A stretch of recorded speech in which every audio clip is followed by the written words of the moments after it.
I exported this. This was my attempt at a drive up our closed county road that runs along the border of our property, starting at 920 feet and going 1,130 feet. I needed a gimbal because I had taken the video previously with an iPhone and it was awful. I had tried Adobe Premiere to stabilize it to get a smoother video because I was just kind of holding the iPhone, and it was god awful. Just one of the worst things. I couldn't believe the terrible quality of it. So this is using my MJX Bug 16 Pro drone, and I'm just literally holding it out the sunroof of our truck as we drive up this closed county road. It's about 2,500 feet long, and this time I'm going to export it in 4K. Audio appears if it looks a little better, a little smoother, with a different microphone, trying to get a little better quality sound in balance with the music. The previous recording was my first attempt with a different microphone, and it just no matter how much I pushed the volume up, it didn't work. This drone has been quite good for me in general, although just recently the tilting function on the camera has broken. So I can only rotate the camera maybe 10 or 15 degrees instead of I think the 70 degrees it originally had.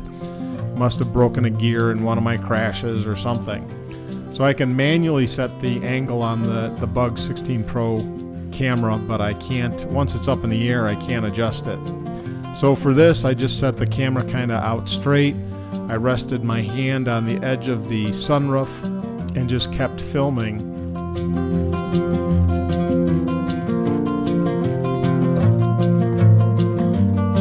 can see as you go in and out of the deep shadows to the brighter areas washed out. You manually adjust the exposure, but obviously as I'm driving and just holding the gimbal or holding the drone out the window to be my gimbal, it doesn't really give me any opportunity to adjust colors or anything like that.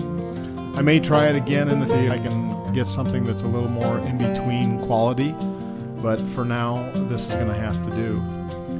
One other thing that I wish was better on the Bug 16 Pro is the Wi-Fi connection. When I do fly it, seems to go out at about 100 meters, or not even 100 meters. So at 50 meters or maybe 150 feet, the Wi-Fi disconnects, so I couldn't see the angle on the camera anyway. So even though the tilt is broken, now it doesn't really matter, because for the most part, if you flew more than 150 feet away, the Wi-Fi would disconnect. And I'm using an iPhone 11, and it just, it connects okay for flying close, but once you fly too far away, you can't really connect to the drone anyway. So again, it worked pretty well as a gimbal in my opinion. I think it's an option if you don't have something that's a gimbal.